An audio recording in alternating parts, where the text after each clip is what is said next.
Welcome to Feminine Founder. I'm Caroline Pennington, your host. Today I have Faith Hurley and Stacy Callighan joining me. Faith and Stacy are both the co-founders of Pinpoint Collective. So welcome. Thank you for having us. So I'd love to hear from both of you, your stories kind of separately and together on your backgrounds in corporate America and then going from corporate America to the entrepreneurial path and then starting Pinpoint Collective and kind of how you've grown it from there. Great. Yeah. Where do I start? Let me start. Well, Faith and I have very different backgrounds. We come from very different ways of life and have merged together. And as soon as we merged, we have not been able to separate since. But I call myself a recovering architect. I practiced in traditional architecture for years. And actually, while I was getting my master's degree, is when truly I realized that maybe architecture was not the thing that I wanted to pursue my entire career. And the big piece of that was as I'm working alongside some of the best architects in the world, I was recognizing that so many of them cared, unfortunately, a lot more about putting their signature on the facade of a building than they truly cared about the people who were going to be inhabiting that building, that who they were creating for.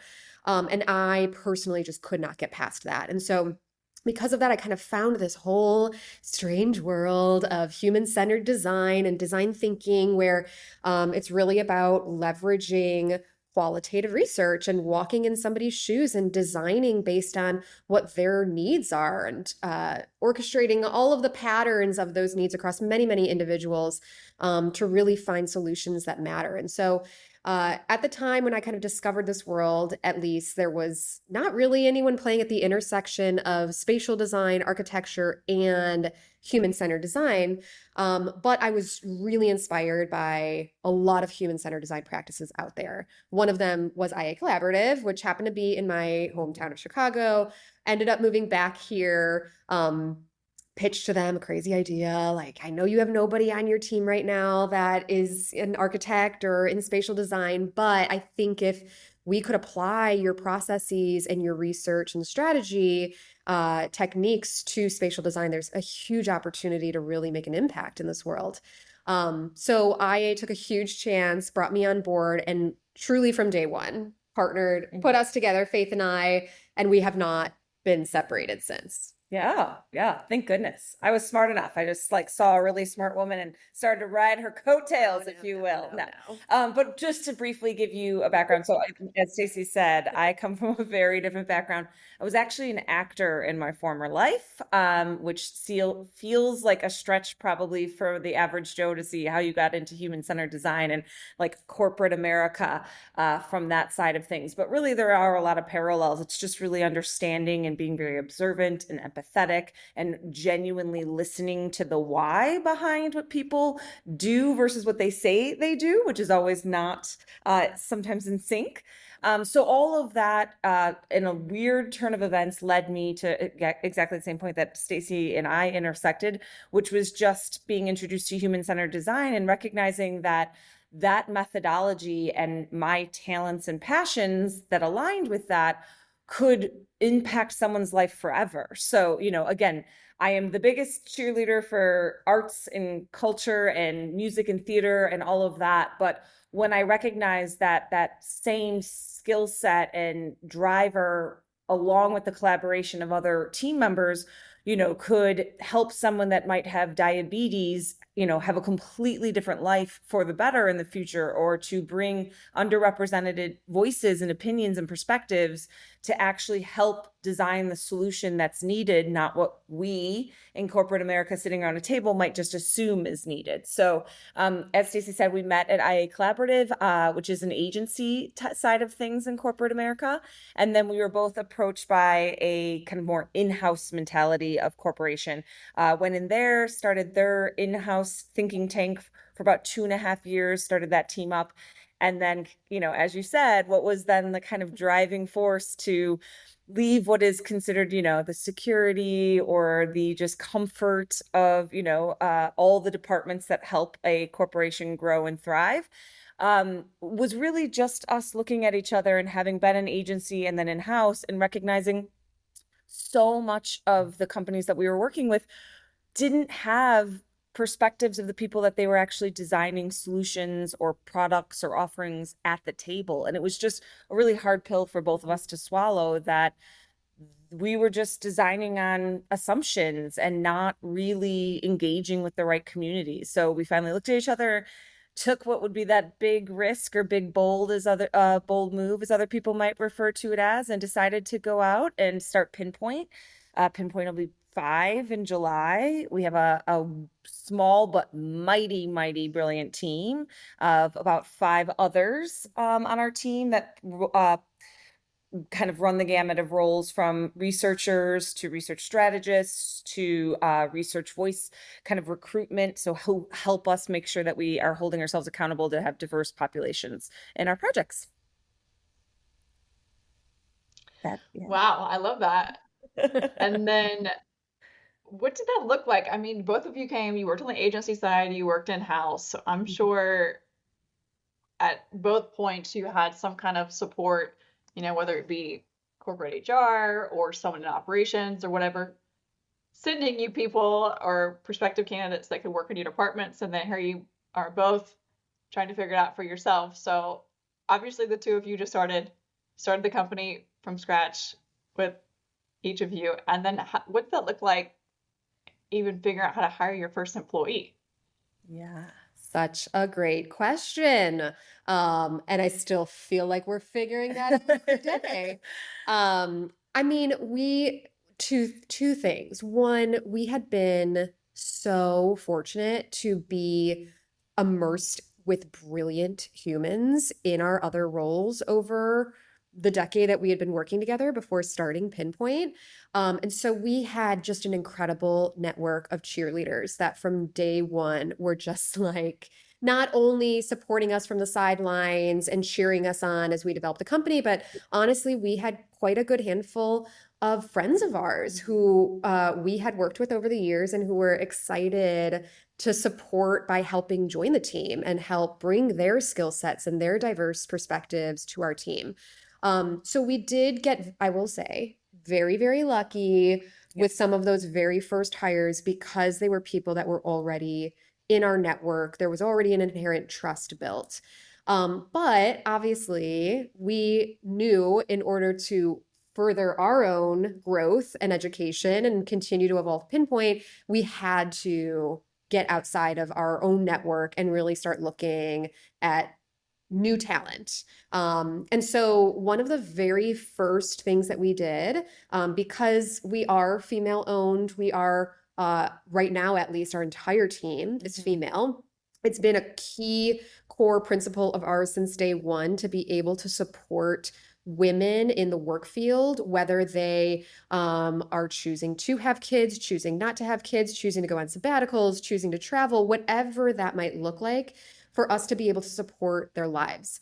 And one of the companies that we felt like actually very much aligned with that was the Mom Project. And so they were one of the first organizations that we reached out to when we needed to look for talent beyond our network, and really look at other women out there who maybe took a break in their careers or were starting to transition into a new industry, but just wanted to test the waters. And that experience honestly was really, really successful to us. And I think we're really grateful to have met some of our current talent now in-house through the Mom Project. I think we were also, someone gave us some sage advice early on of like building your network before you need your network. And they meant that both from like a internal capabilities perspective, but also potential clients. And I think us recognizing that if we stayed within just a friend of a friend, a family member, we weren't going to get the diversity that we were seeking.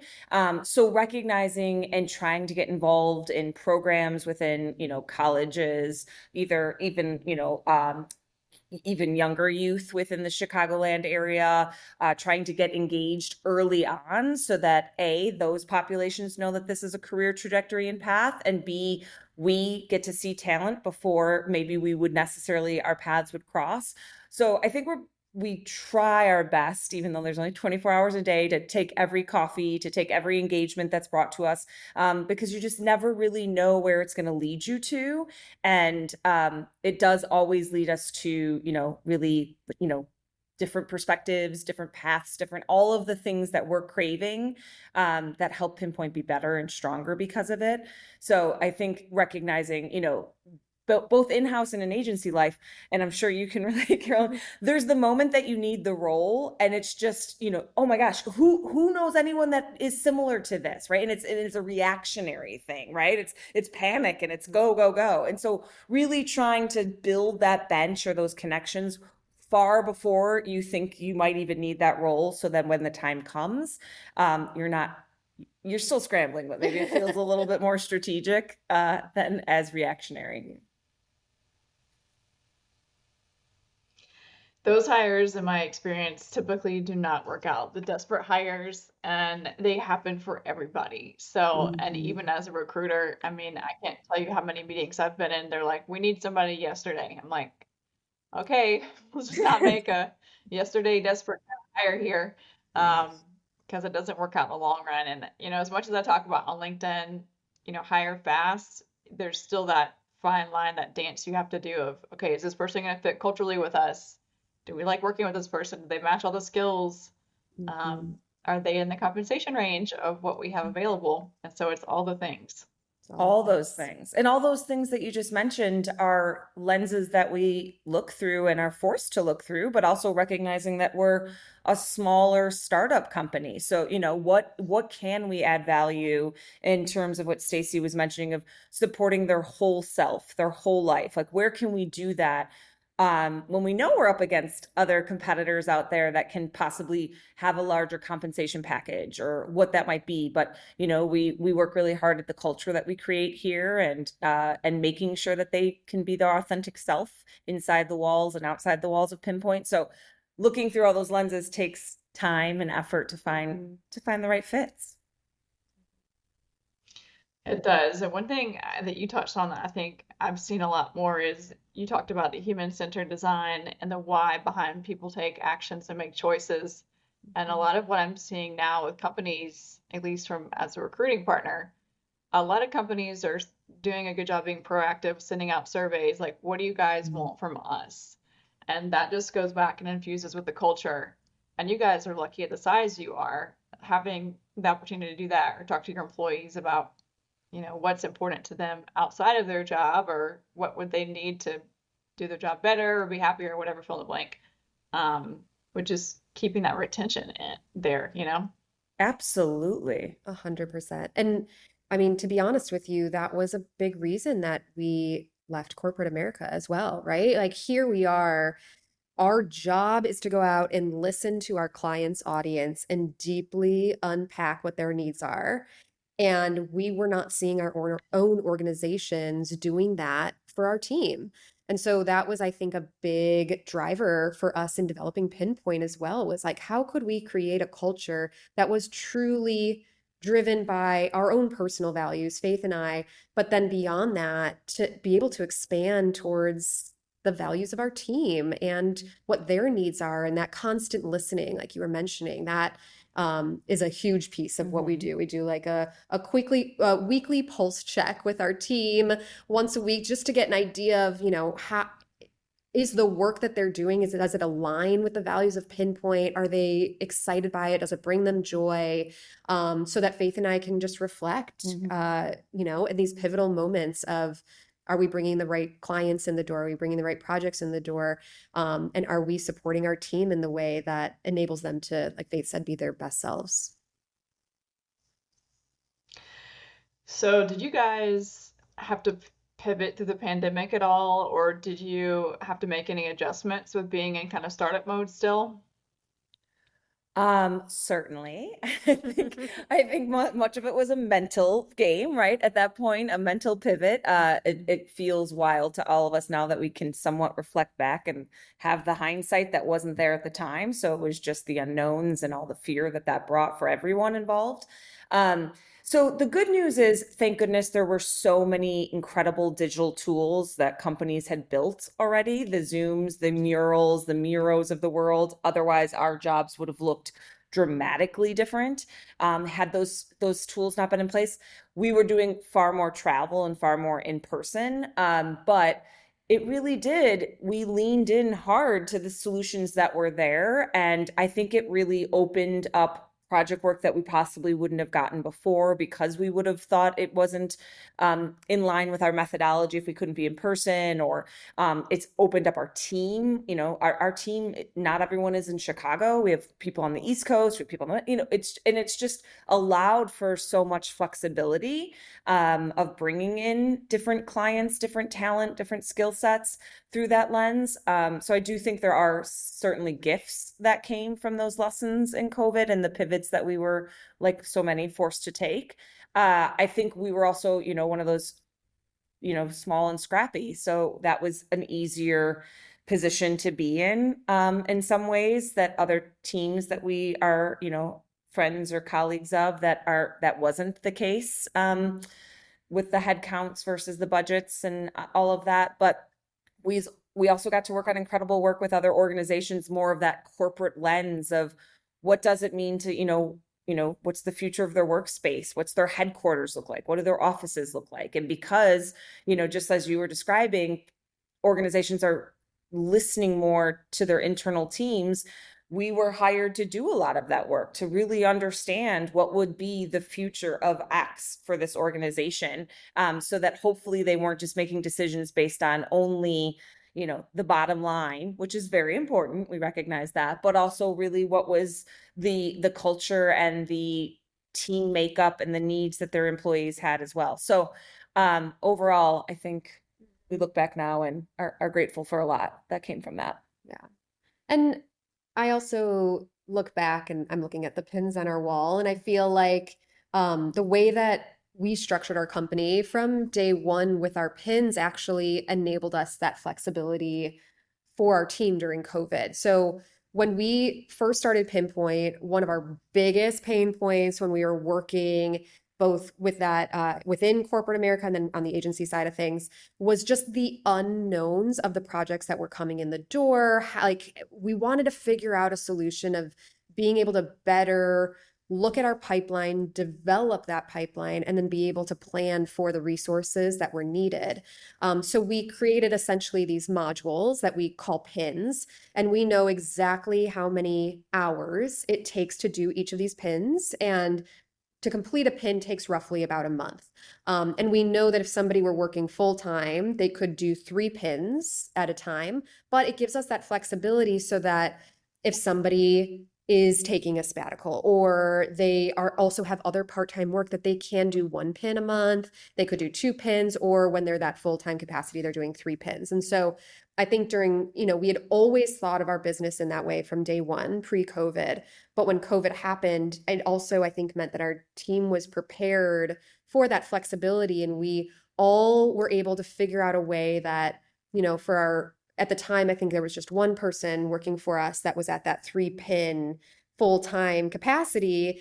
And we were able to have very open, transparent conversations about going down to 1 pin for a month and then ramping it back up to 2 until we got back to that 3. But I think because we developed our model in that way, it didn't come as a shock to our team when we did need that flexibility on Pinpoint side, just as much as that flexibility provides the team on their personal side.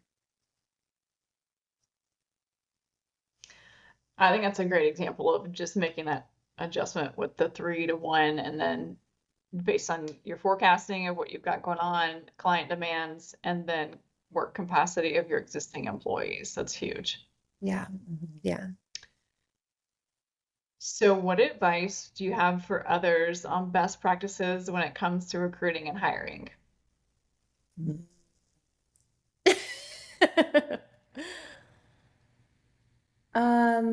Again, I think the first thing that comes to mind is I would say, don't ensure that you don't have perhaps conscious or subconscious blinders on of where that connection might come from, in terms of just keeping it a little bit more fluid and open to what that right candidate might come from. I think we're also huge advocates for people having a diverse background. Sometimes, when we're meeting people and the candidate's like, oh, I know it looks like I kind of have a crazy resume, or it's pretty wild. I was here and in this role, and then I totally pivoted and I did something else. And they seem almost defensive about that because of the more traditional career path. And we embrace that. That means that you have a lot of experience and you have a lot of varied perspectives. And so I think, maybe debunking some of those more traditional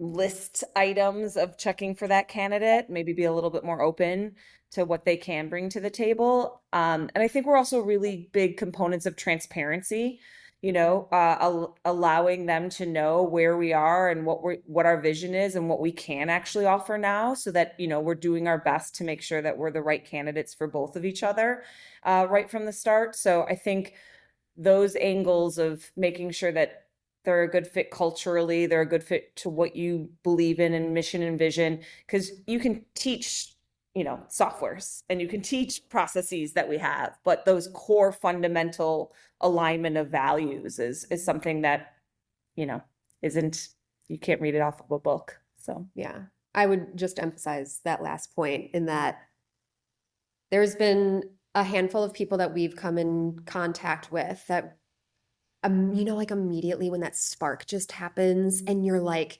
kismic friendship, right? Where it's like, how have we not been in each other's lives before? But it feels like you've known each other forever. I think that at the beginning, it felt almost wrong to bring those people on our team if it didn't feel like they had every skill set on our checklist, even though we really wanted to, because we couldn't, we wanted to just be around them every day. We always think of if your plane got stranded at an airport, would you want to be with that person for hours on end? And so I think that's honestly been a big learning. We've hired both on the purely this person shares our values. They are cheerleaders of our brand and of us as humans. They might not have all the skill sets today, but they believe in us. We've also then hired on the opposite end of the spectrum, which is that person checks every single box from a skill set perspective, but maybe there was a little gut feeling that they weren't a total alignment with who we are as people. And I will say, hands down, every time we have hired on values on that person who has believed in us, we have been able to train them our skills and our processes, and they have stayed on our team the longest. And I think that it's a hard thing in the moment, especially when we're talking about needing somebody tomorrow, to find that person that connects on values, which again, I think is why it is so important for us to build that network and figure out who our connections are, so that we can be less reactive in those moments. I love hearing that you've done both, hired with whoever fill in the blank checks all the skills, and then there was misalignment, and then you give the person the opportunity that maybe doesn't have the software. But I mean, most people can learn the software. Yeah, 100%. You can go to pinpointcollective.com. Both that's our website, that's our Instagram handle. Pinpoint Collective. Yes. As well as LinkedIn. Yep, we're on LinkedIn. We do a tidbit pretty much every day of other cool companies doing really cool things out in the world that are helping more diverse communities have a platform or a voice, or so we try to put ourselves out there. So yeah. Yes, please follow. And please connect with us. We always love meeting new people and having coffee dates with total strangers. We never, like Faith said, we never know what can come of those. So please. That's how we're on this, Carolyn. It was a coffee between the two of us. Yeah.